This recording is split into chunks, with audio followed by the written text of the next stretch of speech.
Walk in again for the video. Good. Don't do the crowd that way. No crowding out. Okay. Hi. Alright.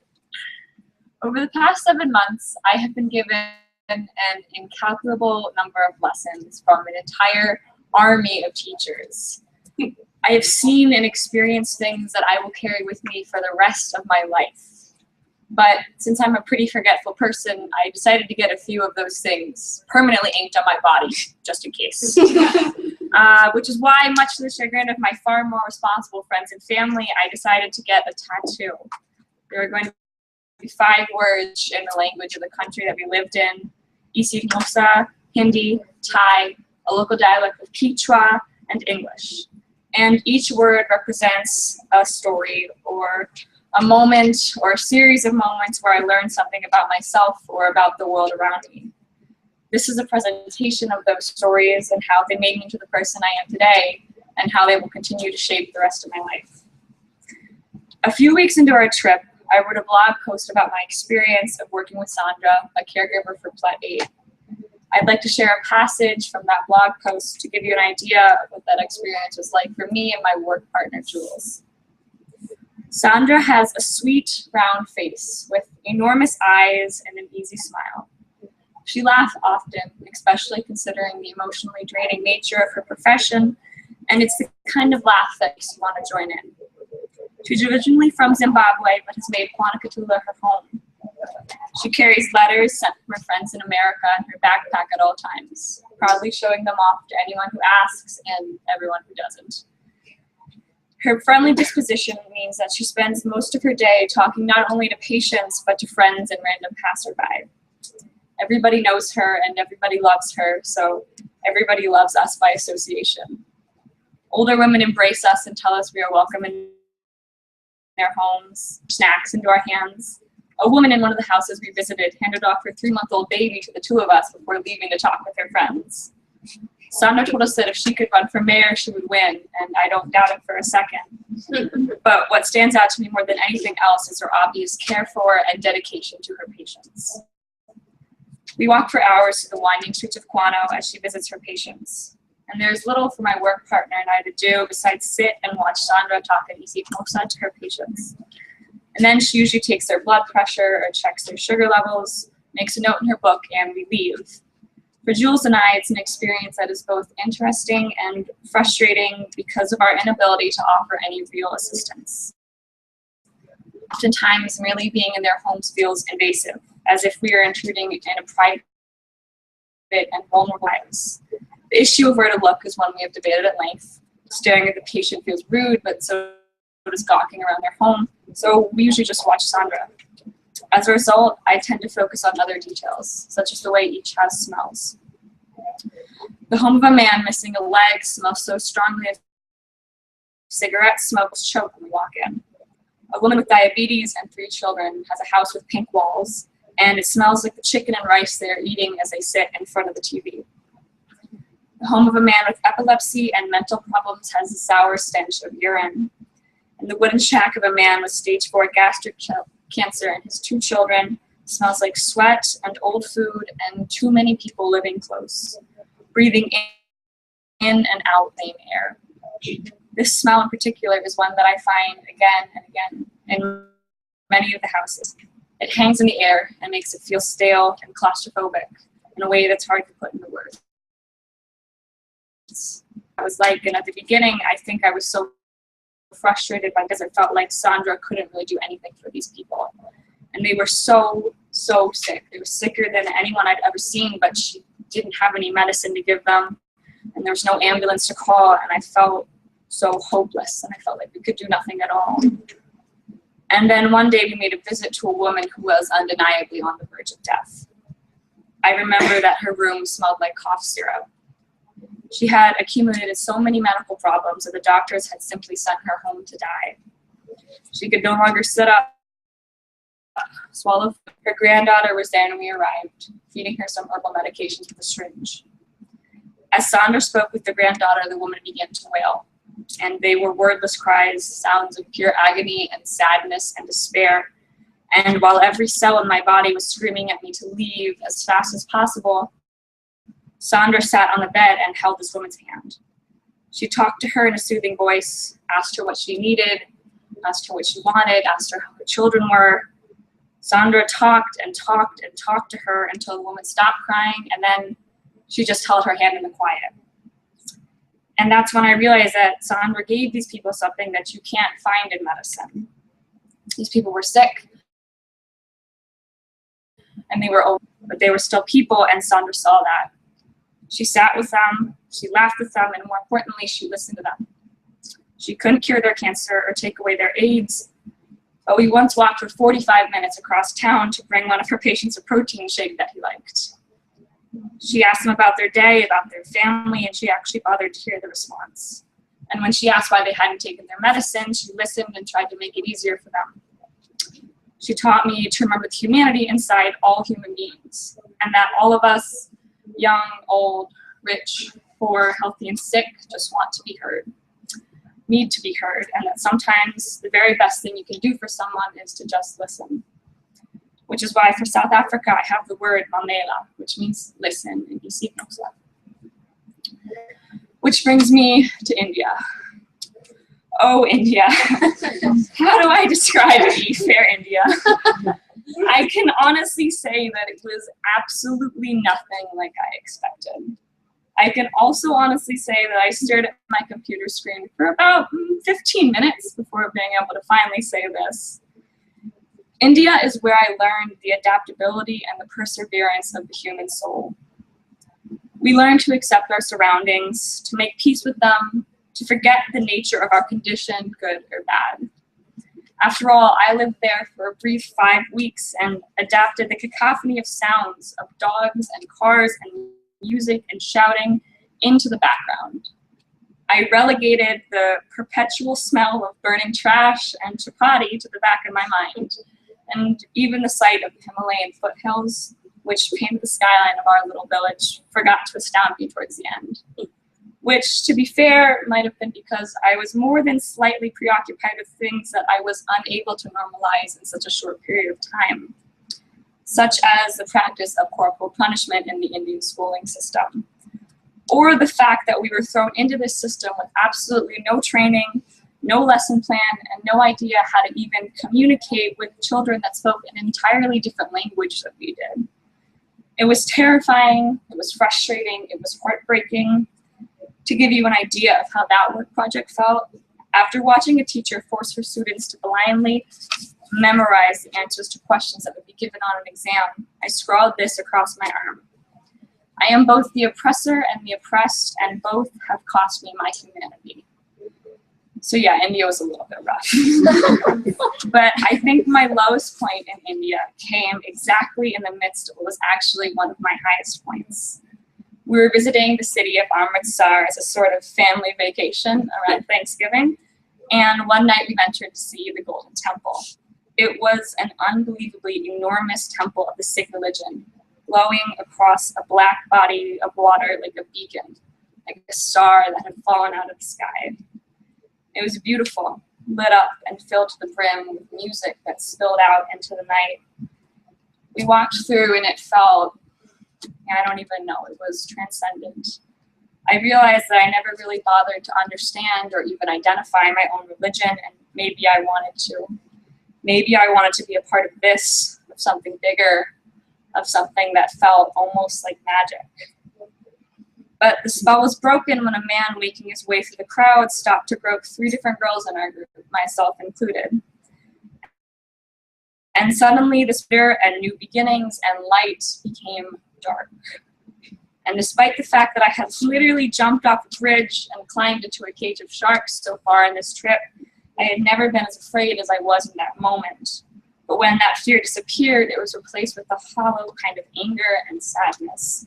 Because even here, even in a place of holiness and worship, where we wore loose clothing and covered our heads in respect, I wasn't safe. Because in the eyes of some, my body made me worthless and unimportant. It made me an object. It made me lesser. And this all came at a point in the trip where I was already struggling with my body, with the amount of weight I was gaining, and I just felt so powerless. And so I did what many girls have done before me and what I'm sure many will do after me. I held it together and I smiled and I acted like everything was fine. And then the second I was alone, I completely lost it. Well, not alone. I might have freaked Alex out a little bit, but anyway, that night, more than anything else, I wanted to stop. I want to keep waking up and trying to make it in this country where I so desperately felt like I did not belong. I wanted to give up. But you know what? I didn't. I woke up the next morning and I decided to give it just one more day. And every day I woke up and I made the choice again and again to give it just one more day. To keep being amazed and awed and enjoying the things that actually made India enjoyable. To not just go through the motions, but to run forth and embrace this country, to keep going. And I'm glad I did, because otherwise I would have missed out on a country that has so much more than trash and dogs and tears and fear to offer. And I would have never gotten my word for India, Viryar Vena, which is Hindi for persevere. Now, I don't think anyone would disagree with me when I say that Thailand was probably the sleepiest country that we visited. It might have just been a little village that we were living in, where everyone knew everyone, routines varied only slightly on a daily basis, and I took more naps than I ever have in my entire life, which was slightly unreasonable because I wasn't really doing anything to make me tired, except getting eaten alive by mosquito, and critically evaluating my lifelong thoughts and choices about food on a daily basis. Which is why I also don't think I was the only one who went through a slight existential crisis during Thailand. It was a lot of wondering about my food choices and what it means to farm sustainably and the realities of trying to live out life. I don't actually have a specific story for this country because this word was born more out of a slow buildup of emotions day after day.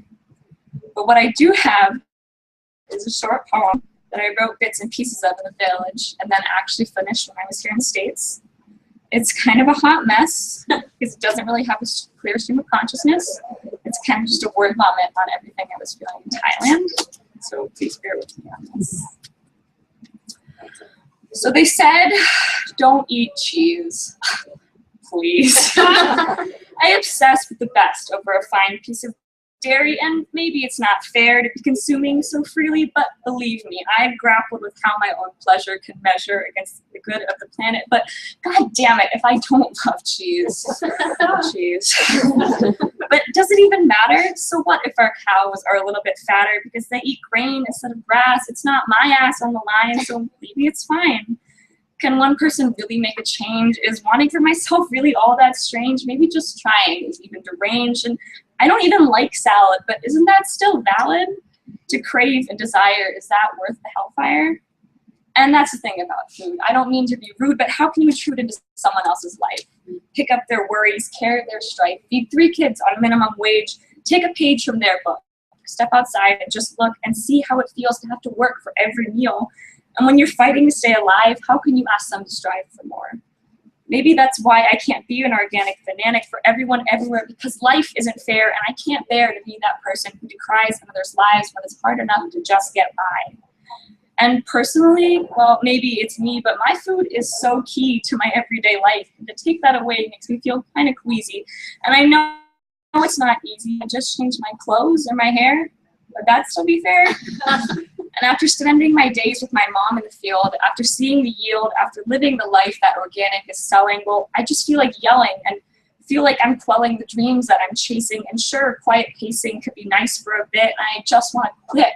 And maybe that's it. Maybe dreams are for chumps, but I can't be a bump on a log in a fog, never straying beyond my own sleepy home, never learning to wander, to wonder, to roam.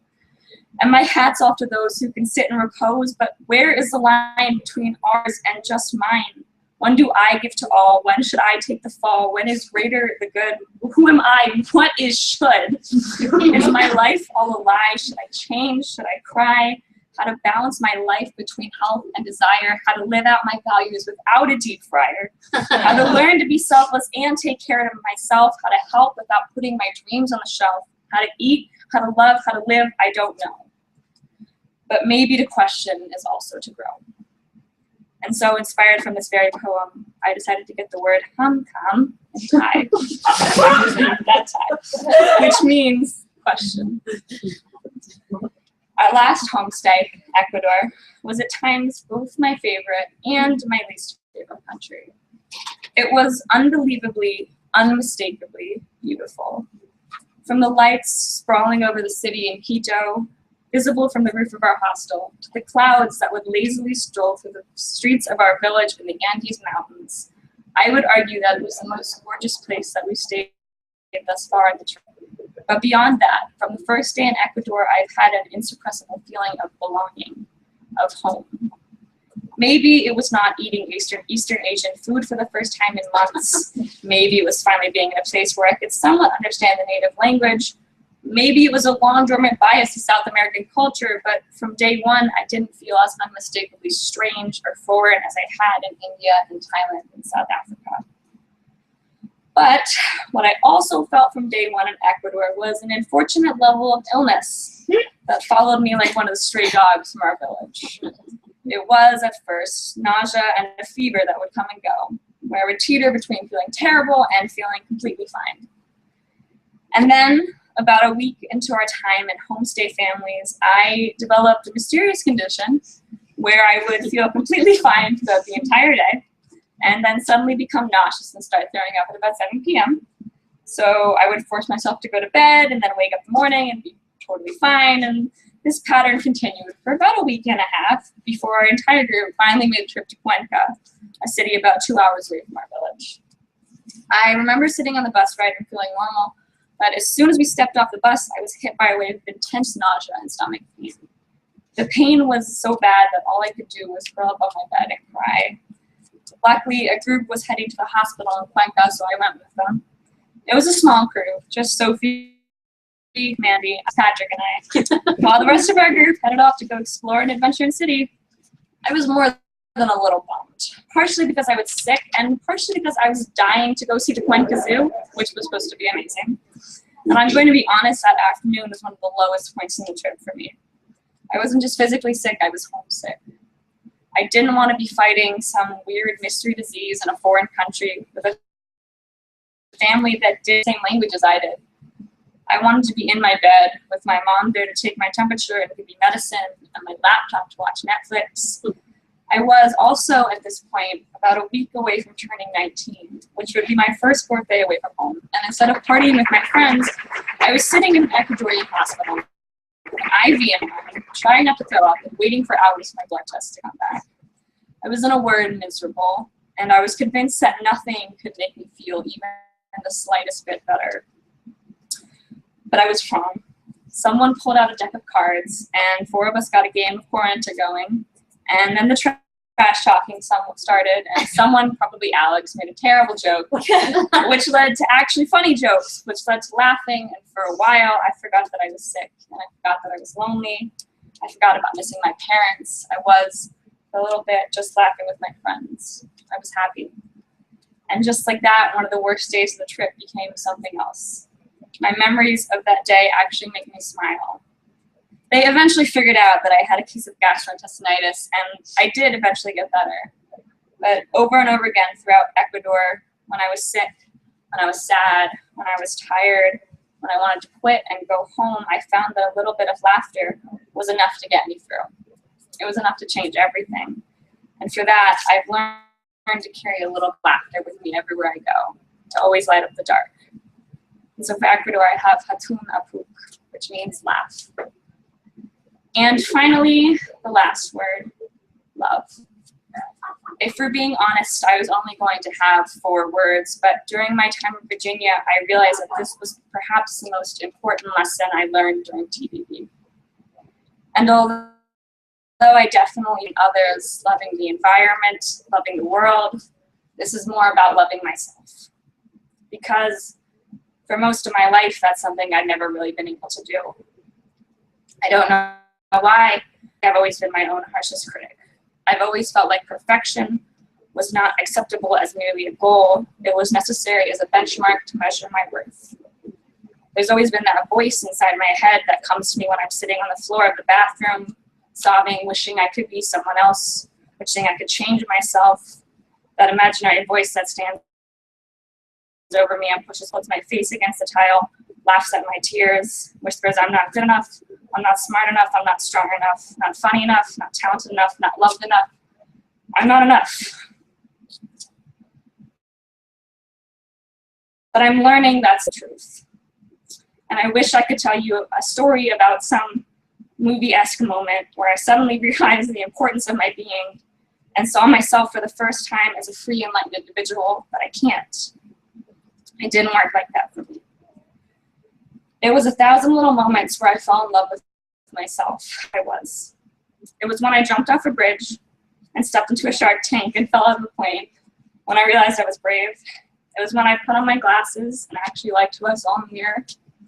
It was the first time I kissed Alex and I wasn't alone.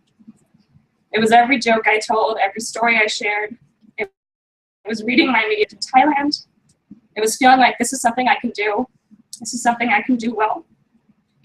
It was like falling asleep, slowly at first and then all at once. And then one day, when the voice came to tell me that I wasn't good enough, I wasn't smart enough, there was someone there. Another voice that said, yes, I am. Sorry. But the moment I decided I needed to permanently write the word love on my body came during our solo day in Virginia. I had, thus far, done no work on my POL.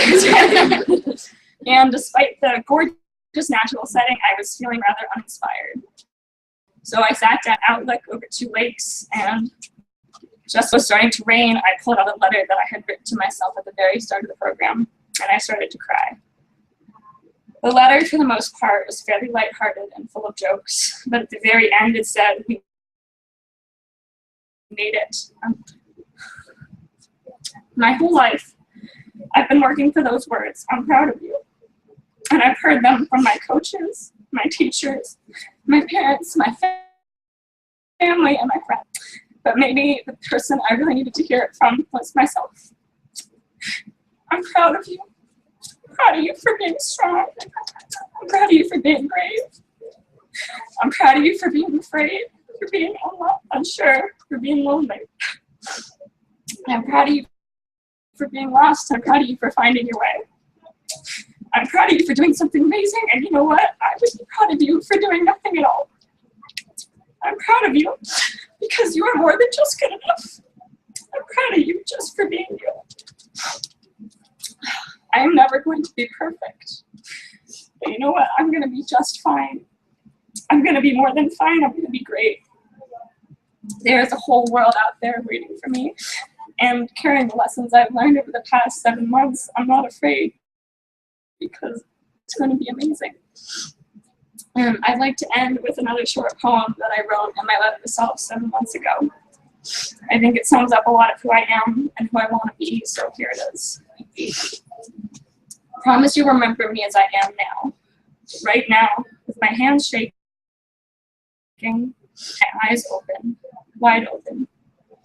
Looking for you, looking for me. Promise me you'll remember me as I will be.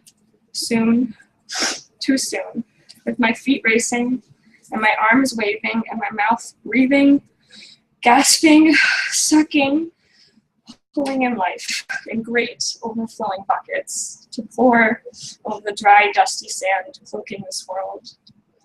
This is who I am now when I'm afraid. This is who I am soon when I'm brave. This is who I am always when I'm chasing the sun and running down daydreams until I reach that bright tomorrow, shining just beyond reach.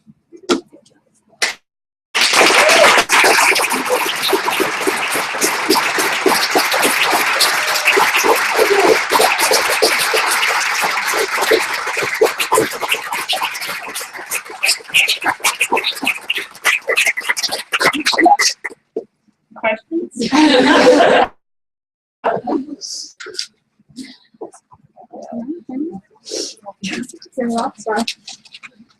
All right. Cool. You can do this. Thanks, Ellie.